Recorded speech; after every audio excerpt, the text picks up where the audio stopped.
શ્રી ગણેશાય નમઃ. જટાકટા હસમ ભ્રમમ બ્રહ્મણ્ય લિંપ નિર્જરી વિલોલી વિચી વલ્લરી વિરાજમાન મૂર્ધની ધગત ધગત ધગજ વલ્લલાટ પટ્ટ પાવકે કિશોર ચંદ્રશેખરે રતિ પ્રતિક્ષણમ મમ. સૌ દર્શક મિત્રો સુપ્રભાત, જય શ્રી ગણેશ. શ્રાવણીયા સોમવારના અમારા ભવિષ્ય દર્શનના તમામ કાર્યક્રમનું હાર્દિક સ્વાગત છે. ભવિષ્ય દર્શનમાં મિત્રો, જ્ઞાન, આધ્યાત્મિકતા અને જ્યોતિષના ત્રિવેણી સંગમમાં હું ડોક્ટર મહેન્દ્ર પંડે આપ સૌનું હાર્દિક સ્વાગત કરું છું. પંચાંગની સાથે સાથે દિન વિશેષની અંદર શ્રાવણ માસની અંદર આ શુક્લ પક્ષની પંચમી તિથિ છે, એટલે અહીંયા પ્રથમ સોમવાર આવે છે. તો ભગવાન ભોળાનાથની ઉપાસના માટે આખો મહિનો શ્રેષ્ઠ માનવામાં આવે છે, પણ એમાંય સોમવારને તો ખાસ માનવામાં આવે છે. તો એની અંદર અમુક જે વસ્તુઓ બતાવેલી છે એ શું છે એની વાતો પણ આપણે જાણીશું. 12 રાશિના જાતકોનો કેવો રહેશે આજનો દિવસ, શું કરવાથી લાભ થાય, શું કરે તો નુકસાન, કયા મંત્રનો જાપ છે એનું દાન કરવું જોઈએ, શું કરવાથી લાભ થાય, શું કરે તો નુકસાન થાય, અને સાથે સાથે શુભત્વને આપવાવાળી વસ્તુ અંકશાસ્ત્રની દ્રષ્ટિએ વિચારીએ તો પણ જેની આજે જન્મ તારીખ છે, જેની આજે મેરેજ એનિવર્સરી છે, એને આગામી વર્ષ દરમિયાન શું કરવાથી વધારે સારી સફળતાની પ્રાપ્તિ થાય, આ બધી જ વાતો જ્ઞાનમય. પણ તમને જો સાથે જોડવા હોય તો તમારા પ્રશ્નોના જવાબને વાચા આપવી પડે. તો એના માટે અહીંયા પ્રશ્ન માટે આપ પ્રશ્ન પૂછી શકો છો, અને અમારું જ અહીંયા એક નંબર ઉપર ચાલે છે, તો એની પર ફોન કરીને આપ પૂછી શકો છો. આપના જવાબ આપણને મળી જશે. તો શરૂઆત કરીએ પંચાંગથી. તદેવ લગ્નમ સુદિનમ તદેવ તારા બલમ ચંદ્ર બલમ તદેવ વિદ્યાબલમ દેવબલમ તદેવ લક્ષ્મીપતે તે દ્રિયુગમ સ્મરામી. મિત્રો, 17/8/2026 આજે સોમવાર છે. શ્રાવણ મહિનાના શુક્લ પક્ષની પંચમી તિથિ દક્ષિણ ગુજરાતની અંદર આ પાંચમને નાગ પાંચમ તરીકે ઓળખે છે. ઉત્તર ગુજરાત, મધ્ય ગુજરાતને આ બાજુના ભાગમાં આપણે કૃષ્ણ પક્ષમાં પાંચમને નાગ પાંચમ કહેતા હોઈએ છીએ. એમાંય ચિત્રા નક્ષત્ર, શુભ નામનો યોગ અને બાલવ નામનું કરણ રાશિનો ચંદ્રમા કન્યા રાશિનો. કન્યા રાશિ એટલે પોઠ અને ણ અક્ષર. તો આ પણ રાશિ ચાલશે સાંજે 4:18 સુધી, અને ત્યારબાદ જે રાશિની શરૂઆત થશે એ રાશિ તુલા છે. તો કન્યા રાશિ ચાલશે સાંજે 4:18, ત્યારબાદ તુલા રાશિની શરૂઆત થશે. આ થયું શુભત્વને આપવાવાળું આજનું પંચાંગ. જય ગણેશ. મિત્રો, આપણે ઘણી વખત પુરાણો દ્વારા કંઈક જાણવા, કંઈક શીખવા માટે પ્રયત્ન કરતા હોઈએ છીએ. કથાને ફક્ત કથાનક તરીકે નહીં, પણ ક્યારેક ક્યારેક જીવનમાં એ વસ્તુઓને આપણે વણી લેતા પણ હોઈએ છીએ. અને એવી જ રીતે આજે વાત કરવી છે દિન વિશેષની અંદર. શિવ પુરાણની અંદર એક બહુ સરસ કથા છે. પછી તો એ કથા રામાયણની અંદર પણ આવે છે, એ કથા શ્રીમદ ભાગવતની અંદર પણ આવે છે, પણ મુખ્ય જે કથા છે એ શિવ પુરાણની કથા છે. હવે સામાન્ય રીતે કોઈ પણ પત્ની જ્યારે પોતાના સાસરે હોય અને એવા સમયે પતિને આમંત્રણ ન હોય અને છતાંય પત્ની જાય તો એને કયા પ્રકારના પરિણામો ભોગવવા પડે છે, તો એની સુંદર મજાની કથા આપણને જોવા મળશે શિવપુરાણની અંદર. હવે કંઈક કથાનક એવું છે કે પોતાની સહેલીની સાથે, વિશાખા નામની સહેલીની સાથે દક્ષ કન્યા સતી એમાં પોતે ભ્રમણ કરતા હતા. અને એવા સમયે આકાશ માર્ગે અનેક દેવી દેવતાઓ વિચરણ કરતા એમને જોયા. હવે આવા સમયે વિચરણ કરતા દેવી દેવતાઓને જોયા પછી સતીને થયું કે આ કોણ છે બધાએ. પણ જોજો, જ્યાં સારું હોય ને ત્યાં ખરાબ પણ હોય. અમુક જો હળિયું કરવાવાળા જેને કહેવાય ને ગુજરાતીમાં આપણે, એ ના થતું હોય તો આપણને પૂછે કે આ તમે આ ક્યાંથી લાયા હાડી? એટલે આપણે કહીએ આ ફલાણા દુકાનથી લાવ્યા હતા. કે આ હાડી તો મેં 2-3 વખતે જોઈ હતી અલગ અલગ રીતે. હવે ના કીધો તો ના ચાલે. પણ ના, પેલીને જે આમ ચામ હતું કે ભાઈ હું જ સાડી સારી ખરીદી શકું, હું જ સાડી સારી લાવી શકું, પણ એને ઘણી વખત પારકા પાધરમાં જઈને એ લોકો જે કહેવાય ને કે એ હળિયું કરે અને ભડકા કરે. હવે ચંદ્રની પત્ની રોહિણી. હવે રોહિણી જ્યારે એ પોતાના પતિની સાથે, ચંદ્રની સાથે જ્યારે ત્યાંથી યાનમાં નીકળ્યા, ત્યારે વિશાખા નામની બહેનપણીની સાથે માં સતી એ પરિભ્રમણ કરતા હતા. અને એવા સમયે એ આકાશમાં સીધા નીકળી ગયા તો વાંધોય નહોતો પાછો, પણ આ તો આકાશથી પોતાનું યાન નીચે ઉતાર્યું. ખબર પડી કે આ પિતા એના સતીના જે પિતા છે તેને અને એના પતિ એટલે ભગવાન શિવને ભૂતકાળની અંદર કોઈ વાંધો પડેલો છે. એ વાંધાના કારણે આ દક્ષ પ્રજાપતિએ યજ્ઞ કર્યો છે. અને યજ્ઞ કર્યો છે એટલું જ નહીં, એમાં આ બંનેને આમંત્રણ નથી. આ ખબર હોવા છતાંય એ પોતે નીચે ઉતર્યા અને સતીને કહ્યું કે તમારે નથી આવવાનું? બોલે ક્યાં? લે, તમને ખબર નથી કે ના ભાઈ મને ખબર નથી. શું વાત છે? તો કે તમારા પિતા તો મોટો યજ્ઞ કરી રહ્યા છે અને એ યજ્ઞની અંદર આખા જગતના દેવી દેવતાઓને આમંત્રણ આપવામાં આવેલું છે, ઋષિમુનિઓને આમંત્રણ આપવામાં આવેલું છે, મોટો યજ્ઞ છે, તમને ખબર નથી? કે ના ભાઈ મને ખબર નથી. હવે આ સમયે જે કહેવાય ને કે વિજયા નામની સખીએ જે રોહિણીએ જે વાત કરી એ વાત પોતે અહીંયા સતીને કરી.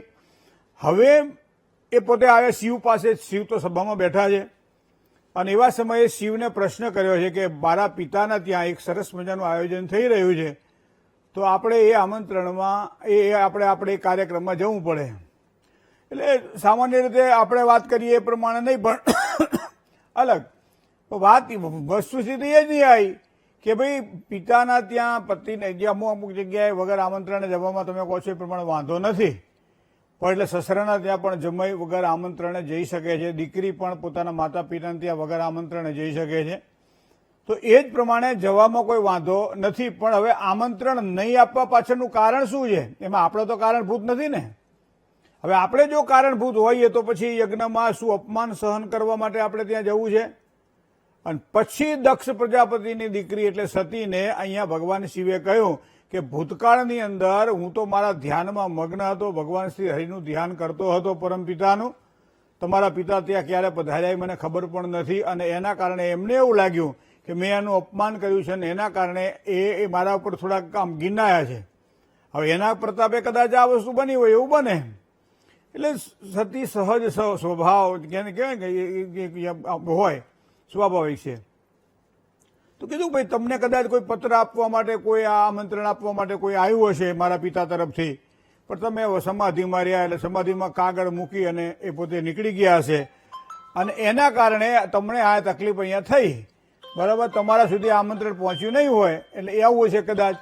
અથવા તો જેને કહેવાય ને કે ભાઈ નંદીશ્વર એટલે નંદિકેશ્વર તમારા જે દૂત છે એને પણ કદાચ આ તમારું આમંત્રણ જોયું નહીં હોય અને એના કારણે એ આમંત્રણ ઉડી ગયો છે. કાગળ આવો પ્રસંગ રામચરિત માનસમાં તો બહુ સરસ ઉલ્લેખ છે આનો કે કાગળ ઉડી ગયો છે અને તમને ખબર નહીં રહી હોય.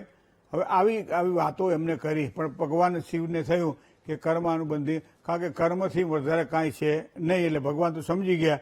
પણ આમાં મૂળ પ્રશ્ન સ્થિતિ એ થાય આપણને કે પતિને આમંત્રણ ન હોય છતાંય શું એની પત્ની એના પિયર જઈ શકે?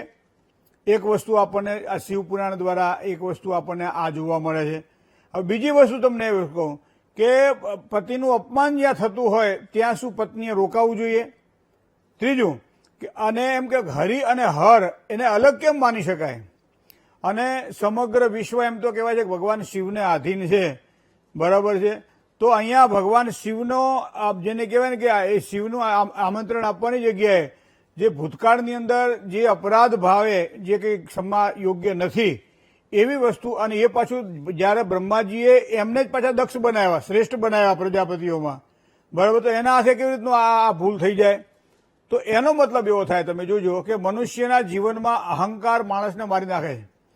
ઘણી વખત દીકરી પિયર જ્યારે હોય ત્યારે માતા પિતા એને કેટલું સાચવે કેવું ખબર નહીં, પણ એ જ્યારે પણ પોતાના સાસરે જાય ત્યારે કોઈ પણ દીકરી પોતાના પરિવારનું ક્યારે અમંગળ નથી ઈચ્છતી. ઠેહ વાગે તો ખમા મારા વીરાને, આ શબ્દનો પ્રયોગ થતો હોય છે, બરાબર છે. તો અહીંયા મૂળ સ્થિતિ એ છે કે દીકરી ક્યારેય પોતાના પરિવારનું એટલે પોતાના જે કહેવાય ને પિયર પક્ષનું ક્યારેય ખોટું નથી સાંભળી શકતી.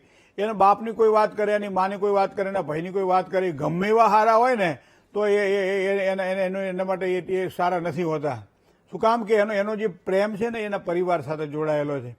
અને આવા સમયે આપણે કહેવાય કે ભગવાન શિવે જ્યારે આટલા સમય સુધી કહ્યું નહીં કે તમારા પિતાએ મારું અપમાન કર્યું હતું, અને એના કારણે હવે જ્યારે વાત સામે આવીને ભગવાન શિવે કહેવું પડ્યું ત્યારે દક્ષ પ્રજાપતિની કન્યાએ તો એ જ કીધું કે ભાઈ તમને આમંત્રણ ન હોય તો કંઈ નહીં, હું એકલી જઈશ. કારણ કે મારે એ પણ જોવું છે કે મારા પિતાએ તમને હકીકતમાં આમંત્રણ આપ્યું છે કે નથી આપ્યું, અથવા મારા પિતાના મનમાં તમારા પ્રત્યે કેટલું માન છે. તો દરેક સ્ત્રી પોતાના પતિનું પણ એમ કહેવાય છે કે પોતાના પિયરની અંદર હલકું નથી પડવા દેતી. એ પોતાના પતિનું પણ ક્યારે આમ જેને કહેવાય કે નાનપ નથી દેખાવા દેતી. એ ગમે કદાચ બોલી લે કોઈ તો એ કહી દેશે, જો સાચી અને વ્યવસ્થિત રીતે ગ્રહસ્થાશ્રમ નિભાવવો હશે તો, કે ભાઈ તમે આ જે કરો છો મારા પતિ માટે એ ખોટી વાત છે. એ હું એમને ઓળખું છું. ને બીજું કે આ મારે તો જે ગણો તે આ છે, બરાબર છે, એટલે તમારે એમનું અપમાન બને ત્યાં સુધી ન કરવું જોઈએ. આ એક આપણને કથા દ્વારા આપણને જોવા મળે. હવે દક્ષ પ્રજાપતિનું અપમાન થયું છે, સતી પધાર્યા એટલે તમે જુઓ કે જોયું કે બધી જગ્યાએ છે પણ ઈશાન ખૂણામાં આસન જ નથી.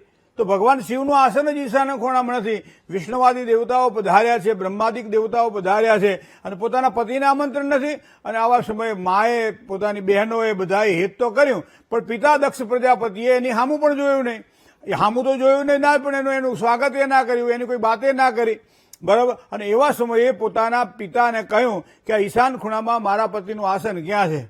તો મારા પિતાનું જો મારા પતિનું આસન નથી તો મતલબ તમે ક્યાંક ને ક્યાંક મારા પતિનો દ્રોહ કરી રહ્યા છો. અને એ દ્રોહ કયા પ્રકારનો કરી રહ્યા છો એ મને ખબર નથી, પણ જ્યાં મારા પતિનું અપમાન થતું હોય ત્યાં મારાથી ન બેસે. બહુ સરસ કથા છે આ, તો હું તમને ટૂંકમાં કહી રહ્યો છું. બાકી આખો દિવસ આ કથામાં ચાલે એવું સુંદર મજાનું એક ચરિત્ર આપણને જોવા મળે છે શિવપુરાણની અંદર. અને એવા સમયે સતીને ક્રોધ આવે છે. એટલું જ નહીં, એ દરેકને એ બ્રહ્માજીને પણ એમ કહે છે કે તમારા જયારે 5 મુખ હતા ત્યારે મારા પતિએ તમારું એક મુખ તોડી નાખેલું, બરાબર. અને ચતુર્મુખો બ્રહ્મા, 4 મુખવાળા બ્રહ્માજી થયા.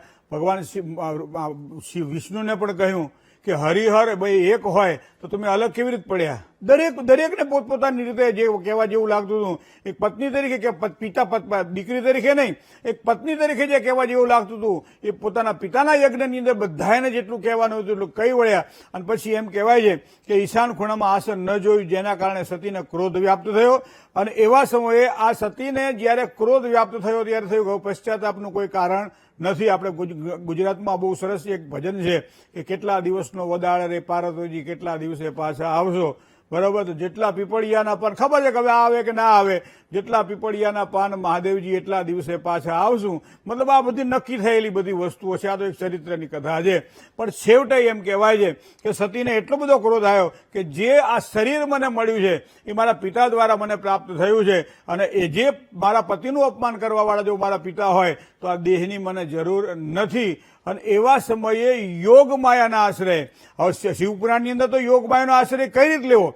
કારણ કે જે એને કહેવાય ને કે અજન્માનો લોકા કિમોપે ભવંતુ બીજુકતા મધિષ્ઠા તારમ કિમ ભવિર્ના દ્રત્ય ભવતી અનિશો વા કુર્યાદ ભુવન જનને કહ પરિકરો યતો મંદાસ્ત્વામ પ્રત્યમરવર સંશય તઈમે. જે અજન્મા છે, જેનો જન્મ નથી થયો, અને એવા ભગવાન ભોળાનાથની આ રીતે મારા પતિનું અપમાન કર્યું. અને એવા સમય એમ કહેવાય છે શાંત બુદ્ધિવાળા થયા.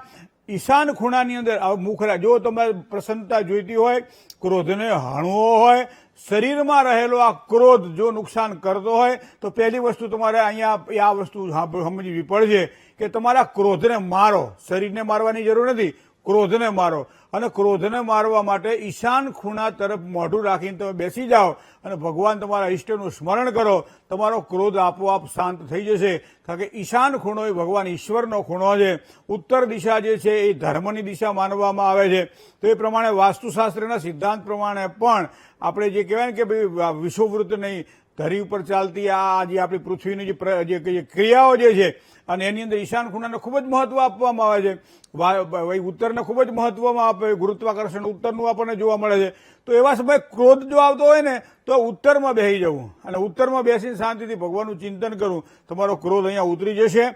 તો મુખ રાખી જળનું આચમન કર્યું, પતિનું સ્મરણ કર્યું, અને આનો આ પતિ મને આગલા જન્મમાં પણ પ્રાપ્ત થાય આવો સંકલ્પ કરી અને આચમન પ્રાણાયામ કર્યા પછી એમ કહેવાય છે કે અપાન વાયુને સમાન કરી અને યત્નથી ઉદાન વાયુની નાભીમાં એને રાખી અને ત્યારબાદ કહેવાય છે કે એને ચક્રમાં એને ઉછેરી બુદ્ધિથી હૃદયની અંદર એને સ્થિર કર્યું. અને આ રીતે કંઠ દ્વારા એ બ્રહ્મની વચ્ચે લઈ અને યોગ માયાના આશ્રય વડે અંદરથી જે એક દાહ કહેતા અગ્નિ એ પ્રગટ થાય છે અને સતીના દેહને અહીંયા વિલીન કરે છે. ભગવાન ભોળાનાથને આ બાજુ ખબર પડે છે. ખભા ઉપર એમ કહેવાય છે કે દેહને લઈ અને નીકળ્યા છે. અને એવા સમયે એમ કહેવાય છે કે આ બ્રહ્માંડની અંદર પૃથ્વી પાછી પ્રલય થઈ જશે, પાણીમાં પડી જશે, દિગ્ગજોની દાઢમાંથી છૂટી જશે. પછી ત્યારબાદ નારાયણ દેવતાઓ સ્તુતિ કરી અને ભગવાન નારાયણે સુદર્શન ચક્ર, એક કથા એવી છે કે સુદર્શન ચક્રનો પ્રહાર કરી અને માં સતીના જે શરીરની જે હતું એના 52 ટુકડા કર્યા અને એ 52 ટુકડા જ્યાં પડ્યા આજ પણ ત્યાં શક્તિપીઠોની પૂજા થાય છે. આવી સુંદર મજાની કથા આપણને મળે છે અને એટલા માટે આજે મને એમ થયું કે સોમવારનો દિવસ છે અને એવા સમયે પતિ અને પત્નીના દાંપત્ય જીવનમાં સારી સુખાકારી માટે શું કરવું જોઈએ અથવા પત્નીએ પતિનું અને પતિએ પત્નીનું કઈ રીતે ધ્યાન રાખવું જોઈએ એ વસ્તુ જો આપણને કથામાંથી થોડીક આપણને મળી જાય. કારણ કે તમે જોજો બે વસ્તુ વિચાર કરવાના છે. શિવ માનસ માનસની અંદર રામચરિત માનસમાં લખેલું છે કે પતિ જે સતી છે ને એ વિશ્વાસ અને શ્રદ્ધા બે અલગ અલગ વસ્તુ આપણને જોવા મળે. વિશ્વાસ ગમે ત્યાં લાગી જાય, શ્રદ્ધા તો એક જગ્યાએ લાગે બીજી જગ્યાએ ના પણ લાગે. અને એટલે શ્રદ્ધા વિશ્વાસ રૂપિણો ભવાની શંકર વંદે, એટલે બે શ્રદ્ધા અને વિશ્વાસ. એટલે પહેલું જે છે દક્ષ પ્રજાપતિની દીકરી સતી અને બીજું જે છે એ પાર્વતી તરીકે હિમાલયના ત્યાં જે જન્મ થયો તે સુંદર કથા છે. ભવિષ્યમાં પણ ક્યારેક ઈચ્છા થાય આપણે અનુકૂળતા વાતાવરણની હશે અને સારો સમય હશે ત્યારે હું ચોક્કસ આ વાત આપણે હું કરીશ.